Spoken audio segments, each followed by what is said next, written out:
Hey guys, it is Brido here, and welcome back to our Liverpool Career Mode series. This is episode 31.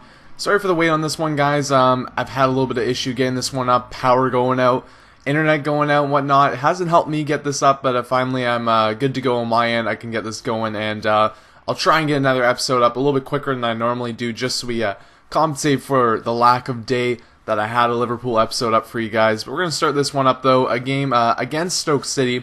Then we're going to move on to our game against Zenit St. Petersburg in the Champions League and finish up the episode with a game against Everton. It's a pretty good episode. We got some interesting games. We'll start off with probably the most least interesting one here against Stoke City. You can see we're starting a little bit of a lesser lineup just because we want to be prepared for a game that we're going to have against Zenit. It's going to be quite an important one there. So going into this one, we start lineup. This is still strong. We're giving Suarez a start.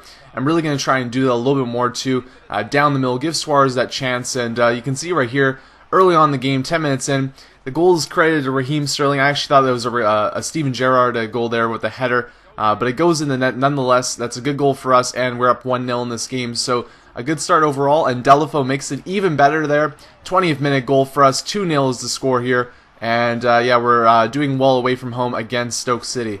Back to what we were talking about before, though, I wanted to just kind of touch on the fact that I'm going to give Suarez some more chances in the striking role.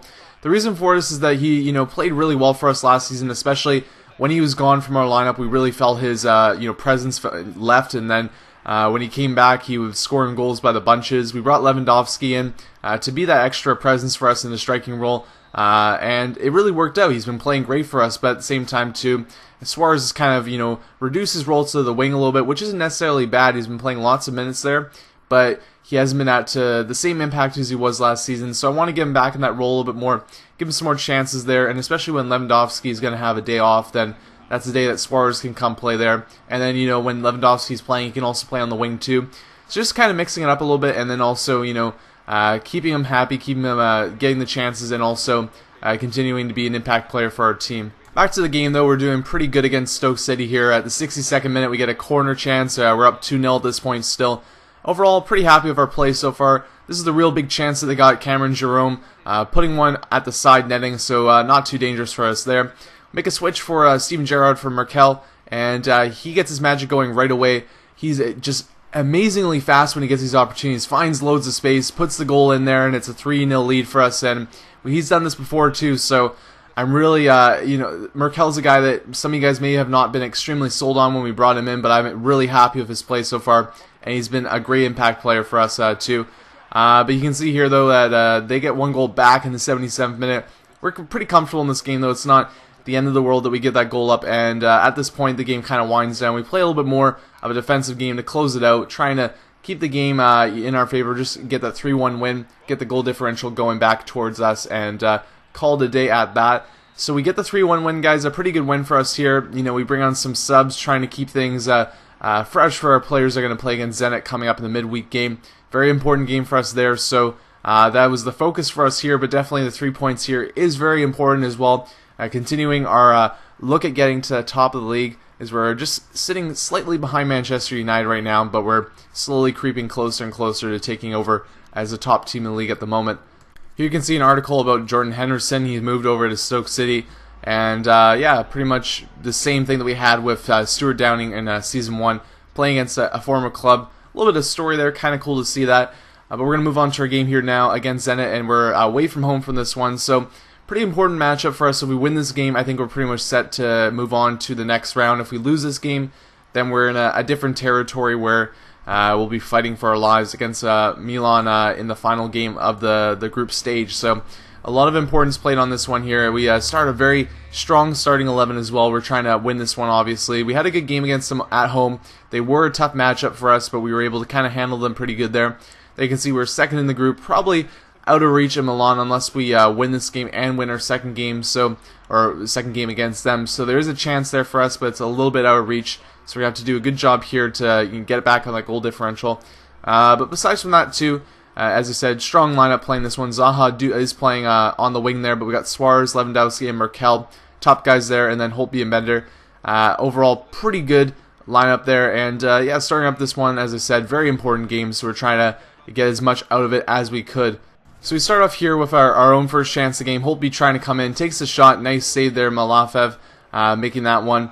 And, this game turned out to be a very close one for us. We got chances, so did Zenit as well. They have some very solid players on their team. Really didn't see a lot of them in the first game, but we started seeing more action in this one, more opportunities. And there was a great, if you want to call it, save by Leno there, as he kind of just came out, tried to punch the ball away, but it really just turned into a headbutt situation. And then another chance here, could have been a goal, but Sacco was able to deflect that one away. A little bit lucky, but we'll take it at this point. And yeah, no, Witzel and or Axel Witzel and Hulk have been very interesting to see, because in the first game that I played against them, they really didn't have that big of an impact, and I was kind of interested because there really are highly rated players playing for Zenit. And it was interesting though, in this game they really came alive. There's a chance for Kurzakov, not able to put that one away. Shortly thereafter, Witzel with the chance, tries to put that one in, can't do it either. So the half ends, it's 0-0.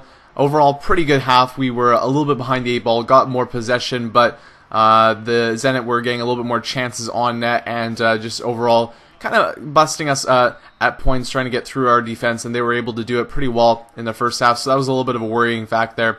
One note to touch on too is that we talked about a little bit about Leno refusing the contract offer that we made. We've sent him another offer, and I can say that hopefully it'll go well, because we're offering him 3 years at 120,000 pounds per week. So quite a hefty sum comparatively to what we were offering before, but I think it's going to do the trick. Unfortunately here though, he's not able to make the save, and Kurzakov in the 89th minute puts one away for Zenit. So a little bit of a heartbreaker there. We're going to go out to the draw. It was a tough game. We were getting some chances, but really it seemed like it was destined to be 0-0. They get the late goal there, and that's going to put a lot of pressure on us going into our game against Milan coming up later on in the group stage, our last game of the group stage. So we could have very well put this group to bed, could have got that second place locked up, but unfortunately for us here, we're going to be stuck with a very challenging game against Milan going into the next one, and we'll have to win it at least if we want to secure 100%.